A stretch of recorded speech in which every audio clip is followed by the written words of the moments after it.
It's called a promo, Shut kid, your and mouth, if you want to John. be the big dog, you're going to have to learn how to do it, so go ahead. You ready? No! I said, are you ready? That was good. Glad you finally decided to pull that giant stick out of your butt and have some fun for once in your life. You're uneducated marks! You sit there on your phones tweeting out your opinions like they're worth a damn. Let me explain something to you people. You don't know shit! And I'd like to think that maybe this company will be better after Vince McMahon's death. Here we go. First time in a long time. Me and Swerve are in the ring. We're looking to hurt each other. Yeah. This is when Swerve and AR Fox and Prince Nana broke into the Buddy Wayne Academy and attacked me while I was training. We got a little aggressive. We started tussling, and then they broke a picture frame over my head. A picture frame that the photo was a picture of me and my father that was hanging in the garage. Very disrespectful, and I really took it to heart, if I'm being honest. But are you being honest? They cracked this over my head, and the glass slipped me. I still have glass stuck in my hand right now, to be honest. But this scar is something that'll stay on my body for the rest of my life, and it's huge. This is with Defy, it's too. huge. I've never bled like this in my life. They literally left me in a puddle of my own blood. I've never at your own house. At my own house, inside a ring that I've spent so much hours with my dad with. He's fine. It's sick, to be honest. It's really sick. Me and Swerve are in the yeah. No. That's a Nick Wayne interview with Defy Wrestling of all places. Defy. Let's go. It makes me wonder, like, is he working me, or is there actually sour grapes there? I guess we'll figure out in a couple years when Swerve is on the top of his pedestal and and Nick Wayne finally does his tell-all and leaves the company and joins WWE and becomes I don't know. I don't have a stupid name today. Sorry, guys. You had a stupid name somewhere, but not today. It's next week. Come back next week when you got a stupid name. Oh, Lord. Puts pressure on me. Thanks. LOL. Also, special note, congrats to Mustafa Ali winning the TNA X Division Championship. Hell yeah. First major championship he's won in 20 years. First It's a long time. Pakistan/Muslim champion in TNA, I think. So, Elimination Chamber week is like my personal WrestleMania. I'm stupid excited for this episode. We got disc 3 now of the Elimination Chamber DVD. 3 weeks in a row now we've been on this DVD. Disc 3 is in. Watching some old chambers. Gonna talk some new ones. Second thing second here, I need to rant. Before I even start, I need to rant. Oh, no. Because so many of my friends wake up at ungodly hours for wrestling, and it comes across so entitled to get online and complain about the start time being 4 or 5 in the morning. I think that means you just don't thoroughly love wrestling. Now, in the case you have plans interfering, sure, we all have lives, right? I know, for like, you can speak for yourself. You have plans, you can't. I had stuff to do. I had to go volunteer that same day, like at 8 o'clock. So yeah. Priorities aren't the argument here, but when you're complaining about having to do that, come on. I love wrestling. I'm usually working 12 to 16 hours a day and was happy to be up to watch it. So, yeah. That's my rant for today. That's what we're starting with. Again, I enjoyed it. I'm not going to sit here and tell you it's the greatest pay-per-view of all time. No. But I definitely enjoyed it, and that's just because I enjoy Elimination Chambers. Yeah. Let's go. Now, let's minimize our audio here. We're going to officially unveil. Yeah, we're unveiling the women's Yeah. championship. The Wrestling in the Middle Women's World Championship. I didn't botch it this week. Let's go. No botches this week. All right, here we go. Play it. Let's unveil it. I felt really proud of this design. Designing the men's title, of course, I was just going by what we would relate to the most, what signifies, or I guess what's the word I'm looking for here, what represents us. Yes. So with this design, I was just kind of being creative, and I think it turned out beautiful. It is a very good design. I give it a 9 out of 10. Thank you. Well, thank you. And now we're gonna see who wins it. Spoilers, it's me. I have so many fucking notes going into this week. I know, that's why I'm just kind of letting you go off. Yeah. Now, let me go to my Twitter to get to the bookmark tweets I have here. I have a couple things bookmarked to start with, and then... Oh, Lord, does one involve Booker T? No. That's sad. Why would you not bookmark a Booker T? No, it's funny because I was thinking about him today. I was wondering, and this is a whole thing I didn't expect to bring up. Did Booker T leave because of the Vince McMahon thing? Because it would make a lot of sense why he fell off around that same time. Or was there something else going on? Because I can't remember. I forgot what was happening, but it was just like 1 week Wade Barrett filled in for him. They had said that he would take a couple of weeks off. Yeah. And I believe this week they said Saxton's last day in NXT was this week. Yeah. So I think he's coming back next week. I can't remember why though. Here's a weird fact for you. This is a really weird fact that you're gonna love. Rob Van Dam has been the champion of a Portuguese indie for 15 years. I saw that somewhere. That's crazy. Roman Reigns doesn't have shit on him. Now, the question here is... when will he defend it next? That's my question. I love that. No, I'm moving to TNA very quickly because I've been on the Scott D'Amore thing, and a lot of people, talent-wise, have been sending letters to Anthem and voicing their frustration. And I bookmarked this earlier in the week, but then at the pay-per-view this past weekend, Eric Young led the locker room out there and pretty much stated, like, we're moving forward. No matter what happens, we're going to go forward. And I don't want to play the video today because Sean Ross posted it, and I've since learned, since doing this show, if another journalist gets the video, it's not my right to use it. It's their video they got. So I can't play the video for you out of respect, but that is something that happened that I've been following here. I mean, if you really love something, despite whatever happens, you want to see it succeed. Yeah. So that's the attitude I think he's going in with. Eric Young, everybody. Yeah. Team player. So now I'm going to explain how the women's world title is going to work. It's our whole show is going to be video game content today, and I love that. It makes my job easy. So I couldn't just do one chamber for them, was the thing. Going in, the decision was we're going to have 6 of the best women compete for it in a chamber. Nah. Not here. Just like the men had to compete in 2 Royal Rumbles, being it was the Royal Rumble weekend, the women, 12 of the best women, have had to compete in 2 chamber matches. Oh. So we're going to watch 2 women's chamber matches. Those 2 winners will go on to get a definitive champion. And then we will watch the men's chamber match. Strap in, everybody. A lot of matches. Okay. This always gets awkward, but I have to do this for myself in editing. 3, 2, 1, wrestle. That's a sick lineup. Right? So here we got Zoe Stark, Asuka, Rhea Ripley, Mercedes Moné, Bayley, and Chyna in our first chamber. That's my future women's champion in 2K24, Zoe Stark. While we're starting the entrances here to a little bit of very quick New Japan news. Matt Riddle wins the New Japan TV title. I knew they weren't letting him beat Zack Sabre Jr. and making Tanahashi a transitional champion, but I wonder how it feels. Oh, go ahead and mute this. We got the sound on the video. So sorry. Whoops. It happens. It's just Asuka. I don't think her theme music was playing very loud either. We'll be alright. Nick Nemeth wins the IWGP Global Heavyweight Championship. Like everyone just changed titles. Like, why not? Both titles changed hands at the same event, were held for a month, and then changed again. Again, they were just transitional champions. And now knowing that David Finlay was a transitional champion as the leader of the Bullet Club... Yeah, I've seen a lot of people complain about the booking just of New Japan in general right now. I don't follow enough to have an opinion, but I do see the... It's because, I mean, they changed a lot of people in the office. Again, making Tanahashi president.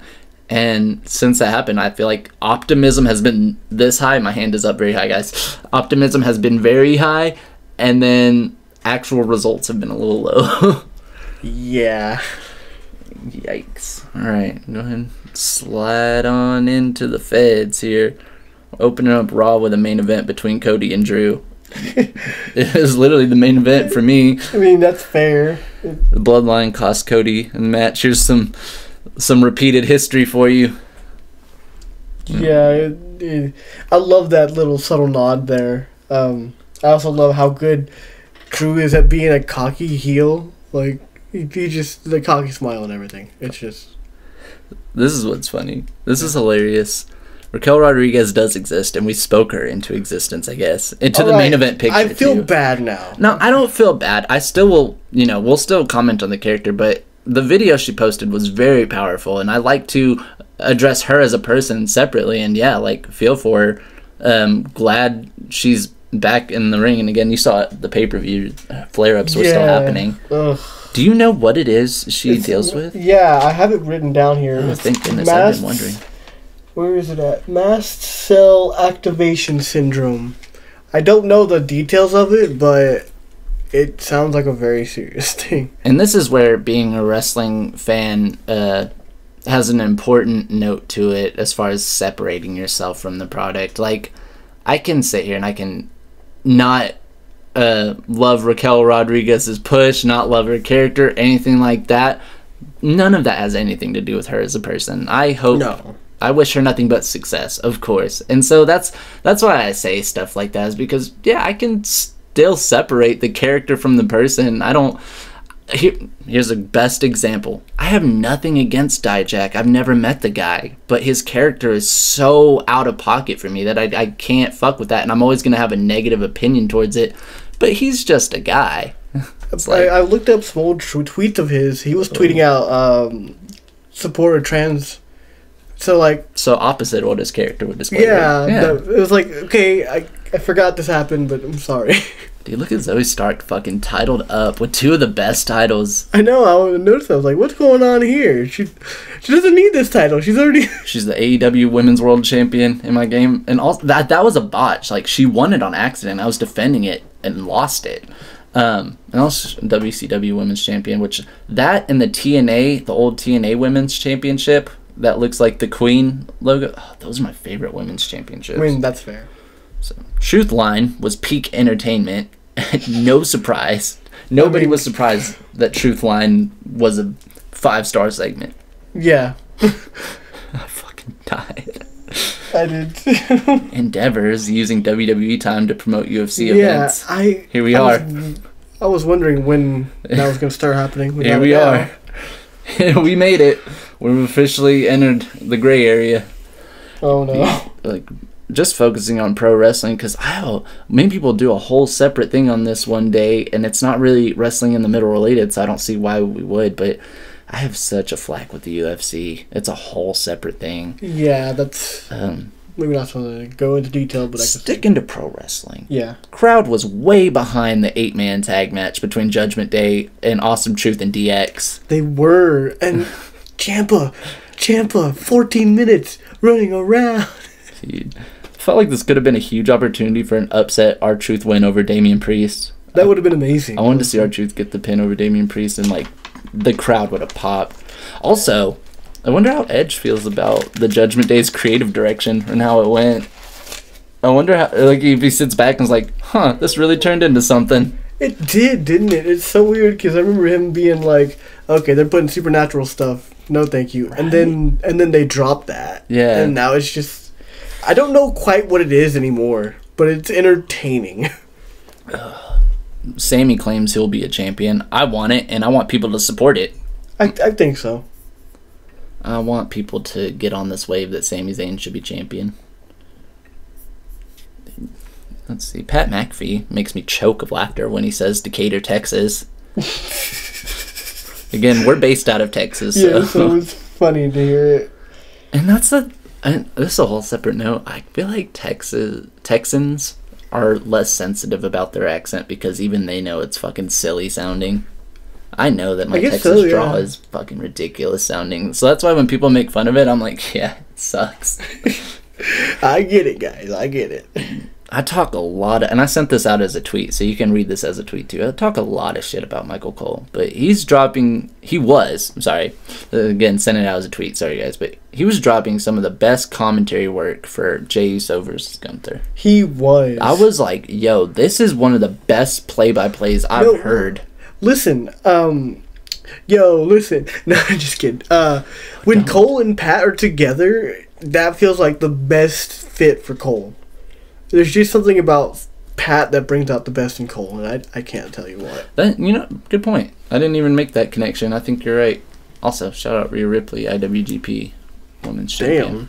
I feel like she would be a dominant champion in Japan, but probably whole other thing. I just hope she stays a dominant champion with the title she has, and we'll get to all that more later too. So I wondered, how are we gonna get? I wondered this months ago. How are we going to get Jimmy Uso versus Jey Uso at WrestleMania? And here we are, and I'm wanting it all. So I want it all. I want brother versus brother. This still brings up the question, what does Gunther do for WrestleMania? I don't know yet. I still have my theory locked in as far as like Tozawa or fucking Hurricane or somebody answering an open challenge, him squashing them, and then Big E coming to take the title. That does make sense. Yeah, it's still my like number one theory.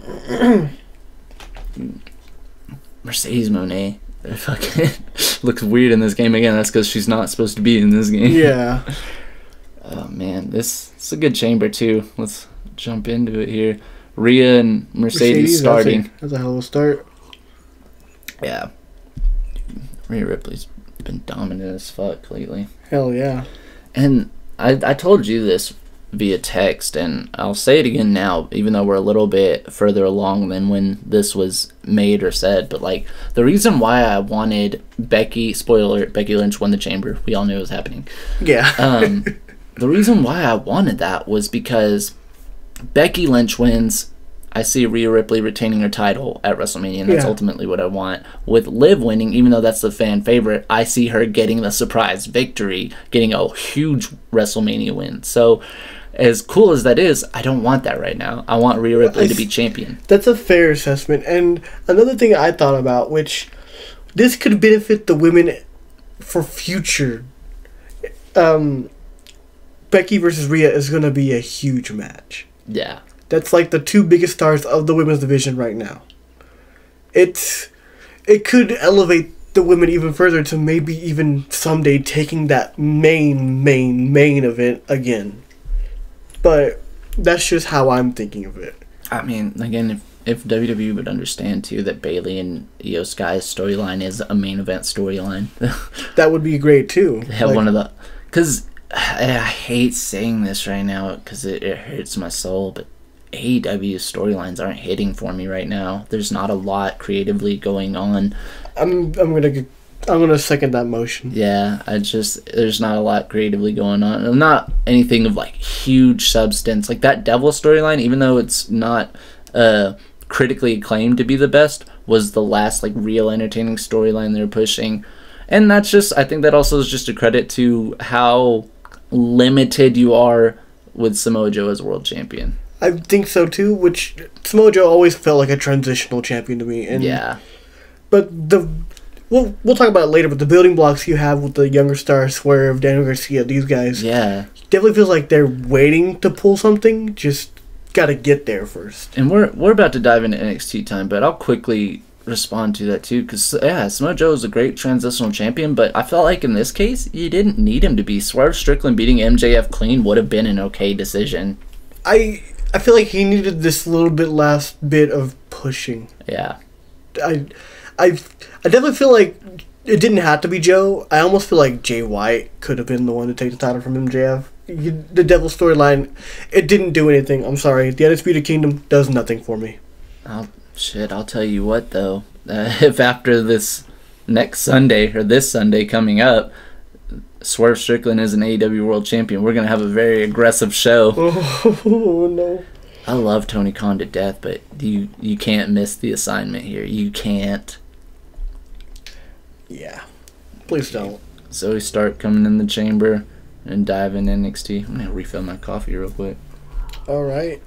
How much do you have? I have a lot, but I'm going to try and keep this as short as possible, but I'm not going to try and go too fast so you guys can get the gist. For listeners to already understand, this episode is going over today. There is a overrun. We're announcing it. Set your DVRs for the extra time. Well, that helps, but like I said, I'm going to try and not ramble on like I usually do, guys.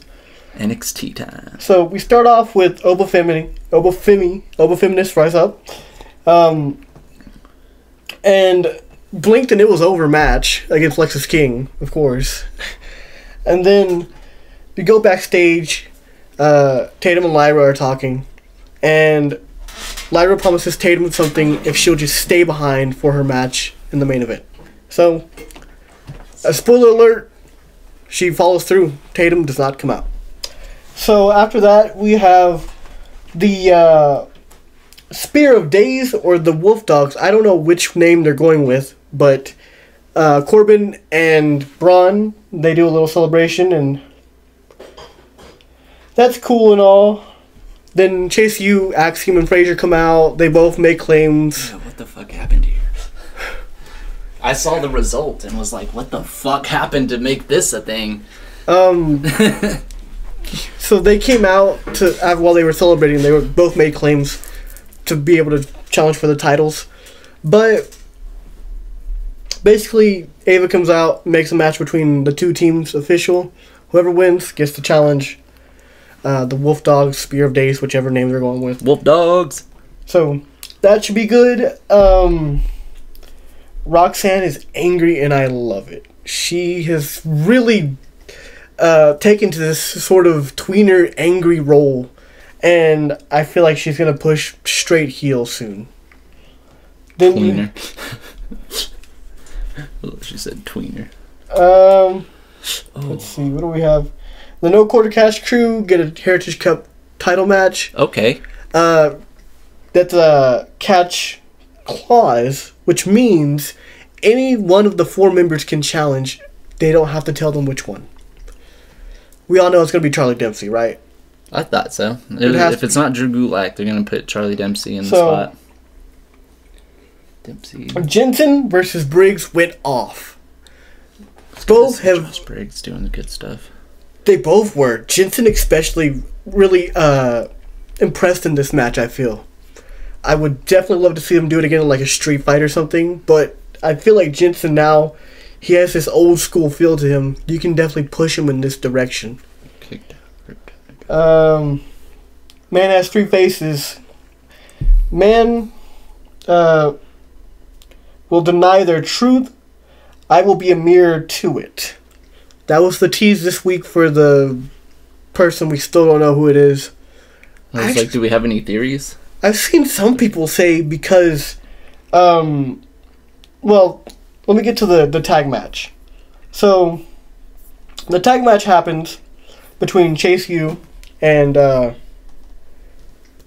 forget already. Chase U and Axiom and Frazier. Chase U wins. That surprised me a little bit. And then Carl Anderson and Luke Gallows show up and attack everyone. Wow. Didn't see that coming. So now they say they're here in NXT to get the titles, and they'll be here as long as they want to. I like this. This is making me want to start watching again. If you know the situation with New Japan, a couple of their wrestlers are leaving, including Tama Tonga. Yes. The current one of the current leading theories I've seen, which I don't believe, is that somehow Tama Tonga is the man, has 3 faces, and he's going to align himself with Anderson and Gallows, and they're going to run roughshod over NXT. That would be awesome. It feels like we couldn't get Okada, so we're going to get Tonga. In my opinion. I don't see it as a bad thing. I just feel like we went with the next best thing we could get. You're getting a hell of a talent, too. You are, though. Gacy and Dijak have a back and forth. Gacy's locked up in a fucking cell. Some dude, Luca Crucifino, says, you can get arrested for this. This is illegal, and Dijak's like, I don't care. I love the stuff going on with Dijak and Gacy. So, Tony D'Angelo says it's time to be the Don of NXT again. It looks like he's going for a singles push. The tag match was great, by the way. And let's move on. The Dragunov says he's coming for Mello's soul. Little serious there. I love it. So that sets up, he says, you'll get a match at Roadblock for the championship if you show up next week face to face. So we'll see if that happens. Lyra and Shotzi, and if you have been paying attention to the social media, you'll know that ahead of time Shotzi injures herself. Well, you wouldn't know she injured herself, but she got injured. We finally see how she injured herself. Literally was doing a DDT on the apron and just stepped off wrong. No, big move, just a freak accident. We send our well wishes to Shotzi. During this whole NXT time, you've missed that Rhea Ripley has gotten all 5 eliminations. 2 after an abdominal stretch. 2 were eliminated with an abdominal stretch, being Chyna and Asuka. Or was it Zoe Starks? It was Zoe Stark. It was hard. I was trying to memorize all that. I was like, I gotta give them some sort of play-by-play here because this whole match is about to end while we're still on NXT. I'm sorry. I tried to go as fast as I could and it didn't work. I'm not done yet, though. The final part. Yeah, continue on. I just have to interject sometimes. This is a very important part. Ava comes out and is like, okay, we promised you a women's title match. We're going to have a women's title match. Here's your new opponent. Out comes Lash Legend. 1, 2, 3, wrestle. Lash Legend and Lyra go on to have a pretty decent little sprint here. Lash kind of proving herself. I know a lot of people have been high on her lately, and she's kind of proven that she's kind of got it. Of course, Lyra retains. During the match, however, they show a backstage part on the side where a couple of the girls and Roxanne comes out and she's like drying off. She just had like a shower or something. And they're like, you missed it. Shotzi got injured and Lash got a shot. And Roxanne's pissed. Like, legitimately sounds super angry. Keep forgetting the sound aspect. Very good on-the-fly call there to have Roxanne do that. Really adds to her character, her anger, and it feels like she's going to explode at any moment now. And then that's kind of how it ends. We don't know what Lyra's surprise for Tatum was, but she's still teasing it on Twitter, so who knows? We'll find out next week. Whew. I tried, guys. If you're trying to keep it at a limited time, you definitely went triple the amount of last week, but it's okay because, like I said, we haven't overrun. My only note for NXT time, as far as structure-wise, is there's no need to rush through it. It's just I had to get a little bit of play-by-play in there, so it's okay to take a break between notes. We don't have to rapid fire. Yeah. That's what I was trying to let you know ahead of time. It's like, we got time. You don't have to have rushed energy. I know. We still have AEW and a pay-per-view to go, guys. I don't want to make you sit through all that. So, Orange Cassidy closing this Workhorse Championship reign, similar to the way he did the last one as well, by going balls to the wall, fighting everywhere and back. Yeah, this man went to, what was it, Rev Pro? Yeah. Damn. I had a note on that later in Dynamite, but yeah, that's what I was referring to. So we open up Dynamite with a smash mouth, fundamentally hard-hitting match between the BCC's Mox and Claudio versus FTR that ends in a draw. I think that's okay. Correct me if I'm wrong, they've done a lot of draws lately. I wouldn't say a lot, but it's been a finish. But it's okay. I think it works for this. It was great tag team wrestling, and I hardly say that often. I hardly ever say stuff like that, so whenever I do, it must be really good. Like he was touching on a second ago, back from a badass Rev Pro match, Orange Cassidy comes to Dynamite hot and ready to fight some more. And he beats Mike Bennett, but gets jumped afterwards. Here's the shocker. Got saved by hometown hero Jack Hager. Jake Hager, let's go. That said Jack because of Jack Swagger. I said Jack. Hey, he saved us in a certain... Jack Hager, yeah. Jack Hager. Damn. And here's the thing is, like, I think I've been saying Jack since the start because of Jack Swagger. Yeah. Shout out to Jamie Hayter coming in the Elimination Chamber. We miss you. Same. Daniel Garcia getting a TNT title shot at Revolution. That's a thing that's happening. I'm down with this. I was saying, like, I'm sorry, Copeland, but I really want Daniel Garcia to get this title. I think it's the time, and it looks like it might be the time. Copeland costing Christian, and yeah. The storyline between Deonna Purrazzo and Toni Storm continues to heat up, and people also popping online about the split screen effect. That was cool. That was a really cool image. Whoever gets paid to do that editing, dude, you should be asking for, like, triple. This was probably my favorite Sting promo of all time, and he's been doing this shit 40 years. Yeah. I didn't get to watch it Dynamite live, but I watched it a couple days later, and I was like, wow, that is a really good promo. Yeah, it really was. Not only Sting, though. Wardlow cuts a fire promo. Yeah, it's like everyone... Yeah, I said the sentence right. Wardlow cut a hot one. The thought that I had was like, is this contract coming up soon? Is he trying to sell himself here? I'm fucking sad, too. Well, Natalia's walking out as slow as she possibly can. I'm fucking sad. Will Ospreay will be on Dynamite this week. In my old stomping grounds of Huntsville, Alabama, I used to live in Huntsville, Alabama, and I never went to a wrestling show there. And they're having one of the best Dynamites of the year so far in Huntsville. You have just announced 2, the BCC versus FTR and Eddie Kingston. That is going to be a Sting's final Dynamite this week. Will Ospreay's first. Like, dude, I'm fucking sad. I'm pissed. You were literally, what, 1-2 weeks off? Banger main event in which a lot goes down. A lot goes down. The main event of Dynamite.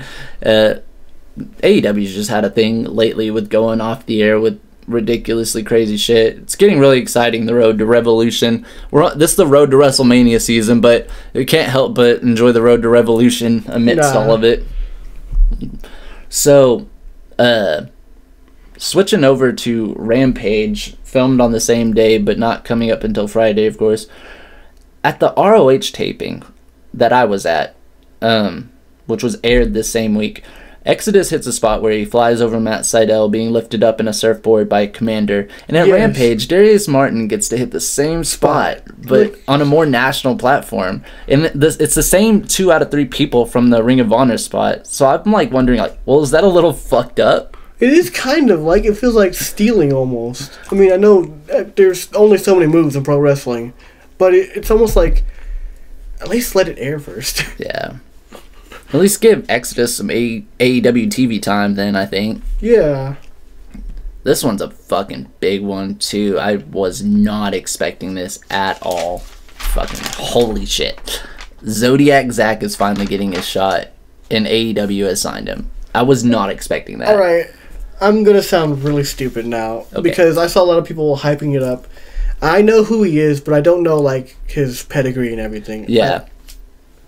Can you inform me a little bit, Zodiac Zack? Like, what's... Yeah, he's of course amidst the UK community, he's world renowned because of the family he's a part of, right? He's a part of one of the biggest families in British wrestling history. But his caliber of wrestling is top tier. It's top tier. He's one of the most fundamentally sound British wrestlers of all time. That's why he's such a great trainer as well. But he's always been denied opportunity after opportunity, especially with World Wrestling Entertainment.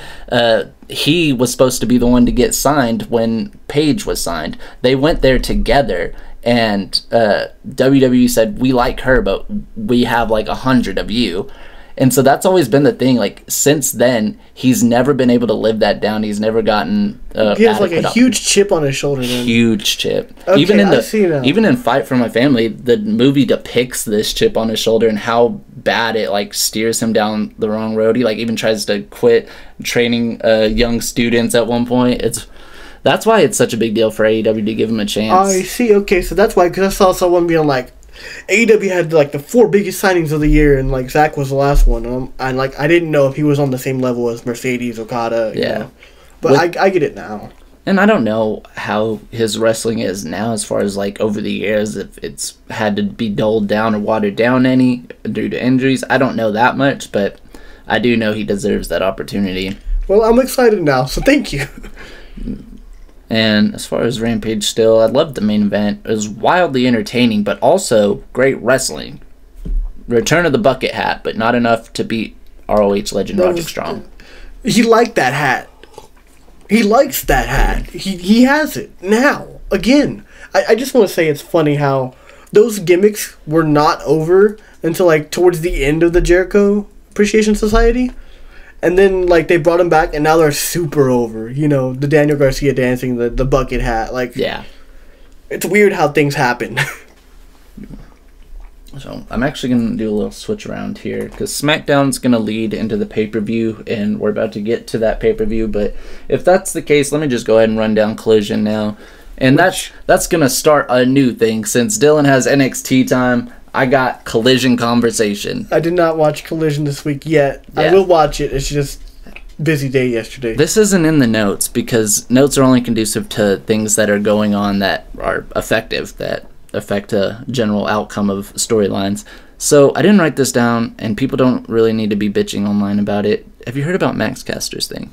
I did see a little bit. I didn't hear what he said, but I heard he basically fucked it up. It's not what he said, it's what he didn't say. He choked, and it fucking happens. People are way too critical online. So. I think it's because the past few weeks he's been kind of embroiled in controversy, you know, because of the reference to the NDAs and Vince McMahon. And people have said, well, it is a work because the line before you said something about management and then just stopped. But regardless, I didn't feel like it was noteworthy because I don't feel like people should be that like opinionated about it. Well, it's like, can I go on a rant for a second? Yeah. So a lot of people, I think I mentioned this last week, they're very critical of wrestlers and just everything they do, every move has to be accurate, has to go well, has to be executed. And like, I get it, safety. It's important for the wrestlers and who they're wrestling to be safe. But not every move, every punch, every kick, every, Irish whip needs to be critically looked at and scrutinized. Like, wrestlers will make mistakes. No one's perfect. That's what I always say. And that kind of goes to that. Like, he can't rap perfect every single week. No matter how many times you rehearse, there's so many factors. Circumstances, situations, injuries, the crowd can have a bearing. Maybe he was just super tired. Never know. That's my rant. Nice. Before I get into Collision Conversation, let's go ahead and look at this chamber. Because all 6 women are in now. I haven't even talked about any of the participants in it. One of which being Xia Li, and that was a big one because I felt like she's been squandered so many opportunities in real life. This was a chance for her to be in the main event. It's a really stacked card here. Like, I'm surprised you didn't say the same thing about this match that you did the first match with Jamie Hayter being in there, Britt Baker, Xia Li, Bianca Belair, Charlotte, Natalya. Like, that's equally as good a chamber, I feel like, as the first one. Yeah, there's some of these women here that, like, at the moment... Natalya out. Of course, she's the first out. I recognize Bianca's amazing talent. She's gotten a little stale to me. Natalya, she's a good workhorse. I mean, she can definitely put on a good match, but there's no time I've been like, oh, I really gotta see Natalya. I would have put Meiko Satomura, but that's me. Next time you could just hit me up. I can give you the link to a good Meiko Satomura. It's like, didn't have her. So... Start off Collision with a no DQ match between Sammy Guevara and Hobbs, and the story behind everything going on with the Callis family isn't really all that noteworthy, but maybe it will be soon. And so the match itself can get some love based off this new trend that we have of Sammy Guevara being really extreme, and I love that aspect. Okay, that's fair. I love that aspect of it. His character is developing in a way that I thoroughly enjoy, and so... Moxley and Claudio go on a long spiel just to confirm what we already knew. They're wrestling FTR at the pay-per-view. And kind of felt like, okay, if you're going to cut one that long, you should be unveiling a match stipulation of some sort or something. Like, to have that much TV time and then only lead towards, yes, we're accepting this challenge. I felt like there could have been more to that, or at least cut the promo in half. Yeah, that's also fair. So, first Malachi Black singles match since June of 2022. 612 days, I was told. Yes. No doubt delivered a hard-hitting one with Brian Keith. Lights out afterwards. Of course, I don't need to spoil the winner. If Malachi Black's wrestling, I feel like you know he's winning. Yes. Lights out after. I couldn't even have predicted them coming back on to reveal Mark Briscoe in the ring. Mark Briscoe with a very Undertaker-like appearance. A very Undertaker-like Mark Briscoe here. Ends up bad for him, though. But interesting to see where it goes from here as far as Mark Briscoe and the House of Black. I'm like... Interesting. Yeah, that might counter my opinion of AEW not having the most entertaining storylines right now. Hopefully. Mark Briscoe can save AEW. Let's go. Main event was a treat as expected. Danielson getting a hard-fought, clean win over Jun Akiyama and shaking his hand afterwards, then flipping off Kingston. So then Akiyama, of course, had to slap Danielson in the face. I mean, that was like a thing. Yeah. Which earned him a kick in the nuts. Let's go. Which then also started a brawl between everybody, and that goes back to what I was saying about AEW just going off the TV with crazy shit all the time. That's AEW. FTR, Kingston, the BCC members, everybody. It all leads to a trios match this Wednesday from Huntsville, and I'm fucking pissed about that. I'm fucking pissed about that. You have every right to be. You also have every left to be. That is this week's Collision Conversation. That is your quick rundown. That's how you do a quick rundown, if I do say so myself. Damn. I got thrown under the bus. I tried, man. I'm just not good at quick stuff. Yeah. I feel like with you too, this isn't even like an on-air criticism. This is just like pointing out how much you love NXT as a brand, and that's okay.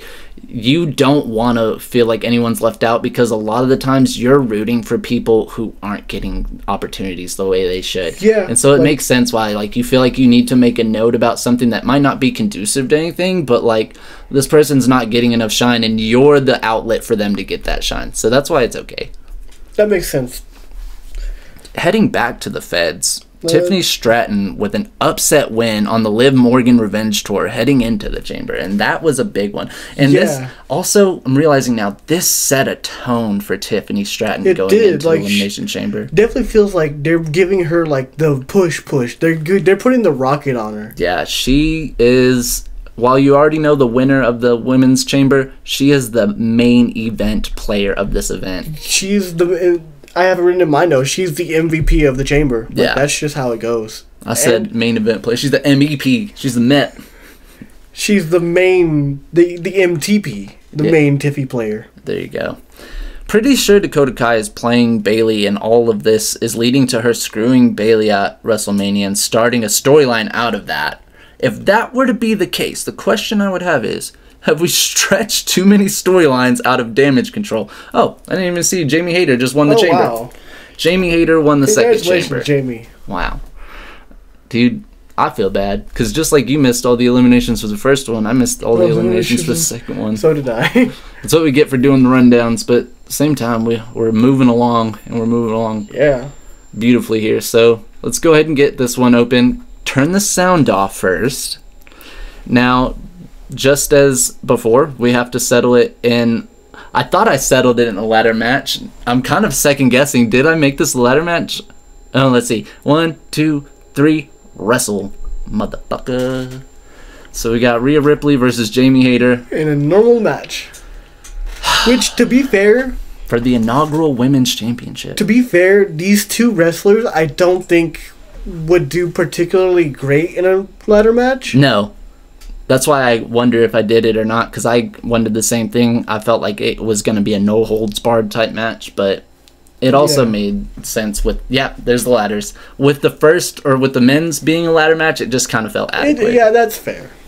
So, back on, here we go. That's SmackDown. Did you have anything for SmackDown that wasn't those two things? Just the tag match. The Bait Dunn versus Dominic and JD. JD reminding everyone that, oh wait, he can wrestle. Yeah. And I think it helps that he was in the ring with two other former NXT UK members. They put on a great match. I think Tyler rolled like 5 times in a row. Oh yeah, that was a sick ass spot. They're letting Tyler do a little bit more playfulness, I guess, in the ring. He deserves and I it. think it sets him apart from other wrestlers that'll hopefully make him a big time player in the future. A prime time player. A prime time player. Making moves, making $1 million moves. That's all you had for SmackDown? Yeah, that's all I had for that. Well, I mean, I could also say that Bianca put that Tiffy in that slap, or Oh my gosh. fucking Tiffany like put the Tiffy in the slap on Bianca. That's your line. That's my line. Dude, I'm doing the Rhea Ripley entrance. That's why I put my chair up. Let's go. I'm actually taking a mid-show bathroom break, but at the same time, what are you going to do? A play-by-play of the entrances? Oh, this will be interesting. Okay, so here's Rhea's in the ring and she's waiting. Jamie Hayter. Really miss Jamie Hayter, man. I don't know if she's gonna make it to Wembley this year, which really, really sucks. But here she comes to where we're at, WrestleMania. Let's go. Ooh, she's got 2 titles. NXT UK Women's Champion. God, I miss that belt. That's a great lineage, too. Meiko Satomura, Kaylee Ray, and Rhea Ripley herself. Wow, this is just NXT UK expanded. You don't buy a coffee, you just rent it. Apparently. Unless you're Joe Coffee, then I guess you buy him. Did you just talk about 2K24 coming out the whole time? I did not. I actually did not. I should have. No, I talked about the NXT UK Women's Championship. Dude, what a badass champion Jamie Hayter is. Yeah. I was going to talk about the DLC for AEW, Fight Forever. She's like the last... I think she's the last one. These are her or Claudio. I want both of them so bad that it's like, well, whoever you give me, I'll take. Swerve is a good one, too. Nah, that's why I said, like, I didn't buy the last pack with Tony Storm and The Acclaim because Tony wasn't timeless and Look at that beautiful belt, man. Beautiful belt. I have a future in designing championships. You do, though. Just like we have a future. Well, no. That's spoilers. Wait, which champion? Yes, this is one of my favorite moments in wrestling history. No Way Out, 2008, or was this 9? I believe it was 9. Where Edge attacks Kofi Kingston going into the chamber and then steals his spot. So Edge starts No Way Out in the Elimination Chamber for the WWE title and loses the WWE title. First one pinned. Like, what? Oh shit, now we're guaranteed to have a new champion. Rated R superstar, ultimate opportunist era here, says, nope, I'm getting in the World Heavyweight Chamber, taking Kofi's spot, wins the World Heavyweight title. You know, that makes sense. That's But poor Kofi, man. Yeah, and the next year he got his chance in the chamber. So that's one of my favorite moments. Shout out to Satan's Prison, the Elimination Chamber 3-disc set. Also, shout out to The 619 thing? That's a great vest. Shout out to crowning an inaugural women's championship here at Wrestling in the Middle. A women's champion. Now that you mentioned, I am really excited for 2K24. Yeah. Let's see if Jamie Hayter gets put through this ladder here. Poor thing. Ugh. She's fine. You have to understand that these two women being the inaugural champion, it was so hard to pick between the two. I can imagine. Elimination Chamber pay-per-view heavily benefited the Raw brand, and not as much so SmackDown. If you notice, a lot of it was conducive to Raw, and like only one thing was really conducive to SmackDown. Yeah, now that you mentioned that. Well, hold on. The tag titles... Conducive to SmackDown, more so. Yeah. Okay. Both chambers for yeah, Raw you're titles. talking about that, and I'm like... the only thing I can think of from the women's chamber is Tiffany Stratton. Like, I get it, Becky wins. Okay, I saw that coming. Everyone saw that coming a mile away, and maybe that's why I didn't really care that much. But like, That felt like Tiffany's chamber. Yeah, it did. And that's the thing, too, is if she'd won it, she would just be moving to Raw. Or they would do the WWE thing of just moving the title to SmackDown, unifying it, and then making a new one later. And dude, why did Rhea Ripley just throw an elbow drop off the top of a ladder? Why wouldn't she? Also, keep in mind, this is a note that had to be made today. Rhea Ripley beat Chyna and Zoe Stark both with abdominal stretches. Wow. Yeah. That is crazy. So, see if she climbs this ladder and gains this championship. I feel like Jamie Hayter has something to say about that. You would hope so, right? You would think. Oh, she's stirring. She's a stirring. Oh, not today. And the ladder goes plop too. Why am I going to drink cold coffee? It's just because it's in front of me. Get this coffee out of my face. Yeah, get that Joe coffee out of his face. Another thing, going back to the pay-per-view here, we brag so much about the recent upgrade in production quality WWE has had, but for whatever reason, there were several technical and graphic related issues during the pay-per-view, and I try not to read too much into it. I just made note of it. Are you referring to the part of the tag match where they black out the screen for a while? That is like a minute detail in making that note. That was an observation, and I attributed that one less to this, but I'm more so referring to the amount of times the audio went out, the camera cuts where it was just panned on the crowd during an entrance and not exiting off. I did notice that one where like they were showing like the skyline and stuff, and then like the camera drops. Yeah, there's that. That was funny. There was just like little things there, and it kind of didn't have the same feeling that the Raws and SmackDowns have had. Yeah, it definitely didn't. Graphic-wise either. Again, it's not even that big of a deal. It's not. I noticed a lot of people complaining about the amount of wrestling versus non-wrestling. She didn't get back in time. She did not get in the ring back in time. Rhea Ripley, our inaugural women's champion. Yeah, and to kind of break the fourth wall a little bit, it was a hard decision to make, but Rhea Ripley right now is at such a hot period and more relevant to this show. Jamie Hayter, get well soon, come back, win the title, please. I definitely feel like Rhea is the next Becky Lynch. Is that fair to say? Because Becky was like the biggest women's star for a while, and now Rhea's kind of taking up that mantle. Yeah, with Becky, it kind of just happened with one instance. Rhea's gradually been put into this position. She was, in many senses, led to this position. She was placed to be in the position she's at, but she earned every bit of it. That's not to say she didn't earn it. So I'm going to take a slight break before I get into this men's chamber. We're already at 50 minutes, which is crazy to think about, right? But we've just been kind of cutting through. Well, we've kind of almost gone over all the notes, right? No, not at all. We still have a whole pay-per-view to do. And I can confirm that Mike Rome does still work in WWE. He does. The last week we were kind of wondering, wait, where the fuck is he? Or like, does he still exist? No, he does still work there. It's just hard. It's hard to keep up sometimes, I guess. Okay, let me go ahead and just cue up this men's chamber now. Yeah. Look at this lineup. Before I even click play, look at this lineup. So Cody Rhodes won the title last week. Cody Rhodes. We had to put we had to put Roderick Strong in the chamber because he's the last champion. And then what happened? I'm just doing the music behind you. We had to put Roderick Strong in there because he was the last champion. And then Drew McIntyre was closely voted to be slated in Cody's spot when he was the number one contender. So that's why he got on in there. Okay. Swerve Strickland, very much relevant to what's going on now. That set the tone for all those. These last two, Will Ospreay and Dragunov, were voted in by fans. Yes, thank you guys. Yeah. So now let's get it started.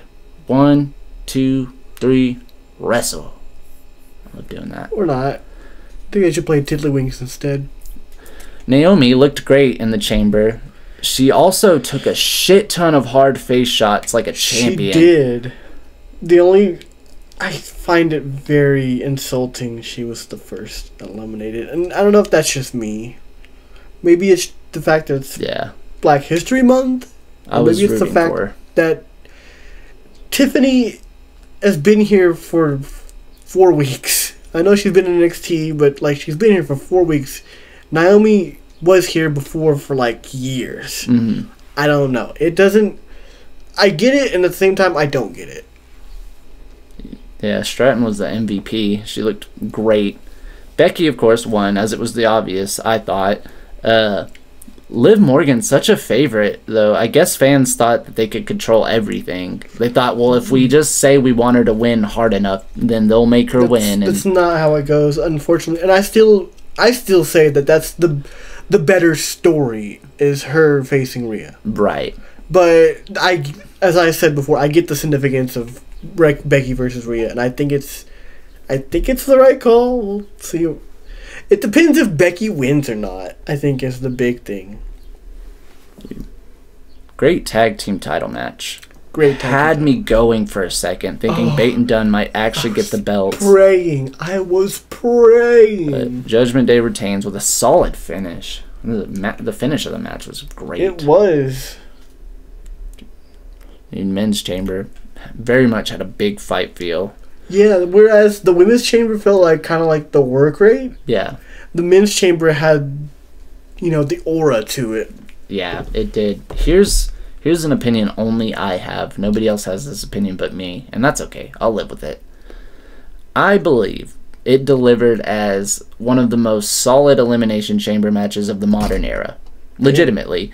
While there's certain aspects to it that I will criticize, like the overall quality and the sequence of events in which things happened, the in-ring storytelling, sequencing, that I can understand criticism, but really playing out moment by moment, yeah, that's probably one of the better Elimination Chambers since they've brought it to the modern era.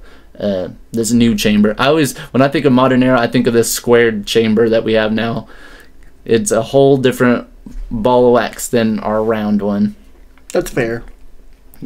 Here's a tweet that I sent out during the match, too. I really wish Bobby Lashley was in a position creatively to be a serious contender in that chamber. Like, if he was in a position creatively to where it could make sense for him to win, that chamber could have been twice as interesting. Bobby Lashley was a monster. That is true. It definitely just feels like he's been... I kind of get it. Like, someone needed to be in a story with Cross's group.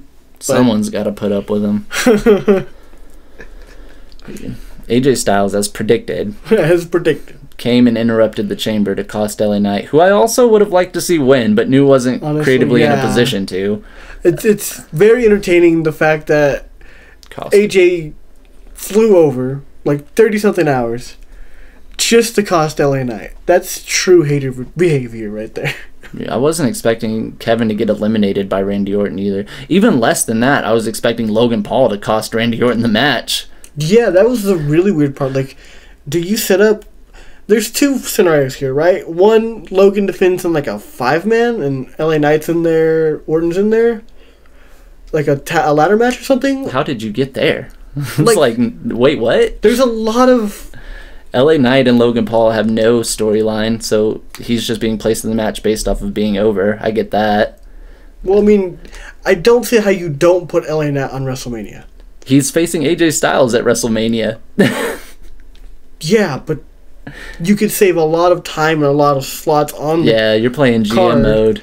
If you just put them all in the same match. We'll just get the level 4 rivalries knocked out in one match.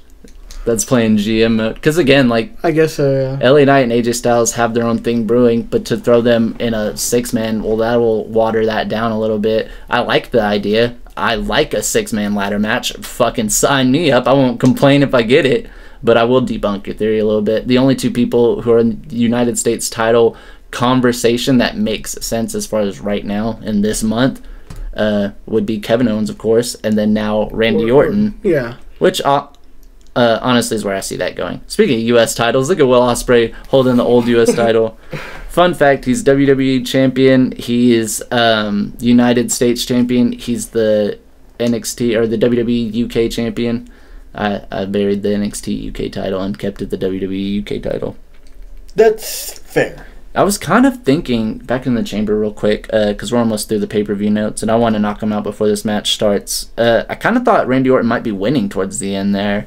he did a great job of selling that back. Like, great job. He did. Look at Swerve. And it would have been a moment, like, I think I still was wondering until that Logan Paul spot how he was going to get to WrestleMania, because that's another one where I'm like, you can't leave Orton off of WrestleMania, especially this might be one of his last. He, of course, didn't win. The popular vote once again won, and Drew McIntyre is headed to WrestleMania. Couldn't win our chamber, though. He couldn't win our chamber. But this is where he finally takes the title from Seth, right? Is that what we're predicting? I don't know. Like I said going into this, like, because of how many times we ran it, I really have less interest in it now. I want to see him win, sure, but the thing I'm most excited for is we get Broken Dreams. Here's what I'm thinking, and this is a stretch too with how little time he would have to get into that position, but what if last minute they throw CM Punk in there? It's a triple threat now. CM Punk's been cleared randomly, and like anyway. I guess that is a I don't know how that would go, honestly. Reasonable choice, I would say, picking Rhea Ripley versus Nia Jax as the main event. The event was pretty much all based around Rhea Ripley as it was. I mean, even the hashtag had her face next to it. Respect to both women for wrestling this match, too, with a lot more physicality than I had expected. Yeah, it went off a little bit more than I thought it would.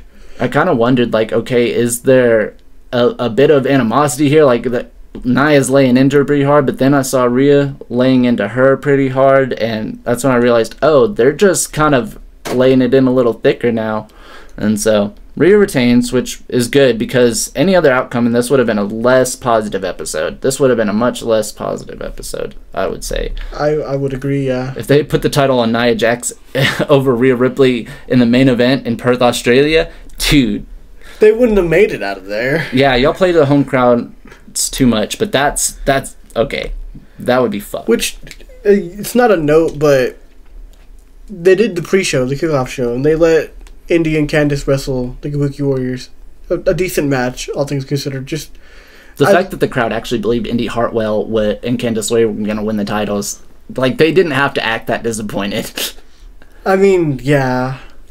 But it was nice, and then the fact that Bronson couldn't make it was a little sad. Do you know why Bronson couldn't make it? No, I don't know why Bronson couldn't make it. The reason Bronson couldn't make it to at least go to the chamber was because his wife went into labor a little early than expected. Oh, that's crazy. Just as crazy as Dragunov being IWGP Junior Heavyweight Champion. That's a reality I want to live in. Hell yeah. Hand him that title. Could he be also the Wrestling in the Middle World Champion? I would only pray so. Starting number 1 is the current champion, Cody Rhodes. Wait, so you're starting with... Wait, I didn't even get to see... Is Dragunov in a pod? No. Well, you said starting number 1, so that would... So it's starting Cody versus Dragunov? Yeah. I see their brief interaction on NXT led to this. It's all numbers are chosen at random, of course. Yeah, that's the only way to do it. Look at him. What a champion. I'm so excited for 2K24. I thought you were going to say you're excited for WrestleMania because... I mean, that is something to get excited for. Well, I'm not super excited at the moment, but I mean, it's WrestleMania. By the time we get there, I will be. Yeah. WrestleMania weekend is going to be fun for us, for sure. It's part of being wrestling media. Hell yeah. Going to be doing the pre-WrestleMania episode and then the post-WrestleMania episode. Also, fucking awesome to announce this airing yesterday, because this airs Monday. Airing is this Sunday what I think it is? Was the Four Sides of the Ring Let's go trivia tournament semifinals, which I can now announce we have advanced into the finals. We will be going to the finals this current week to compete for the 3-count trivia championship, and I'm really, really hoping we win. I'm going to do some studying all week. Yeah, I'm going to try, but I got a lot of things to do this week. They picked a bad week to do it, for me at least. Yeah. I mean, didn't even tell them to postpone it a week and give us more time to prep, but that's up to them. we'll get to that. I was just happy to announce it. I was just excited to announce I was that. wondering if you were going to, because I was like, I would have if you wouldn't have. All the episodes, thanks to Four Sides of the Ring for giving me the consent to do this, all of the episodes will be available on our platform as well. So every aspect we've competed in will be aired on Through the Table in our own platform down the line. So let's go. You guys viewers can watch us. Get to watch us trivia it up. Yeah, you can see how much useless wrestling knowledge I actually have. And how useless I am. What gets it every time, our first round, I was nailing women's Rumble contestants. That was a good one. I was just racking up points naming all the women in the Royal Rumble of, I think it was 2022. This week, or this semifinal round, it was Money in the Bank cash-ins. I was on a roll. I was on a crescent roll. Hey, I got all the women. Yeah. There's like 3, but still. Which is awesome because you weren't watching wrestling during the time they started all that. I wasn't, but I know. Do you... Okay, here's a trivia question live on air for you. No, this is a good one. Do you know who won the first women's Money in the Bank ladder match? Oh, no. Alexa Bliss? No, not even. And it was a bit of a trick question. So, by the book, you could... Carmella! Yeah, you could have said Carmella, but actually, no. No, James Ellsworth won the first women's... That's right, Money James in the Bank. Ellsworth, because he was an asshole. He's a no-neck asshole. It's one of my least favorite finishes in a Money... Actually, no, it's my least favorite finish in a Money in the Bank match, but the fact that it led to the first ever Money in the Bank match on SmackDown, that was cool. Having the first ever women's Money in the Bank... That's fair. Or the first ever just Money in the Bank ladder match, period, to take place on TV. That's awesome. Can you imagine being a live crowd for that? They got their money's worth that day. Yeah. You can even say they got their Money in the Bank's worth that day. I wish we had like a gong or something. That was good. Let's see, 4 people in. I was seeing if Will Ospreay was the last entrant or not. I can't even keep up. Nope. We got Roddy Strong in there too. Oh, Will Ospreay in the match. That was a fucking game changer for me. I wasn't expecting to see Will Ospreay in our chamber, but here he is, officially in the picture. Which is funny because Strong has the best gas tank out of everyone in this match, I think. Yeah, and he's entering number 6. Roderick Strong very much could be, at the end of this episode, a 2-time Wrestling in the Middle world champion. Let's go. So, we'll see. Drew McIntyre could win it, for all we know. Dragunov is not a contender either. Well, Drew might not win it if he doesn't kick out. Yep, Drew's out of there. You might have won the real chamber, but you didn't win this one. I love that he was pinned by Cody, too. Yeah, he was knocked first out. He's eliminated first. I mean, okay, Roddy's coming in. Cody's just doing push-ups now. Why not? Seth Rollins Day here at the office. I got my Black and Brave t-shirt on. You got your Seth Rollins shirt on. Whoa. Oh, cool. That's how we do it. Not excited for Seth versus Drew number 5. I mean, I get it. It's number 4, by the way. I don't know why I keep count. First of all, I'm still gonna attribute 2018 matches they had. The program fair. they worked back then had me tired. Well, it's the same thing as like Carmelo Hayes versus Dragunov 4. Like, yep, tired of that yeah, too. they've been doing great matches. I get it, but like, Swerve gonna get eliminated. No. You said no. Oh, I guess that spoiled who you're playing as now. It could have if you didn't say anything. My bad. My bad. House call. Let's go. What were you saying before that? You didn't finish what you were saying. I don't remember now. Wow. I just know that I'm not super excited for Mello versus Mello versus Dragunov 4. Mello versus Hayes. That's funny. But it'll be a good match. I mean, of course it's going to be a good match. It's Carmelo Hayes and Ilya Dragunov. And I imagine Trick will cost him. So, cost Dragunov. Or Cody Hayes. kick out. You got a good Cody kick out. Getting tongue-tied today. It happens sometimes. He makes Cody tap out. Cody, you better hang on. Damn it. He did not hang on. Wow. Dang. I think Swerve's going to take it. I think Swerve's got it. Guaranteed to have a new champion. Let's go. The fact that you just overlooked Will Ospreay is one thing. I hate that move, by the way. The backward senton. He said, I think Swerve will win it. Doesn't think that Dragunov, Roderick Strong, or Will Ospreay are contenders. Dragunov... Any four of these guys could win it. Look, all I'm saying is, knowing what I know about 2K24, Dragunov will not win anything. There's a little teaser for you. Is he not in the game or something? He is, but he's just not very good.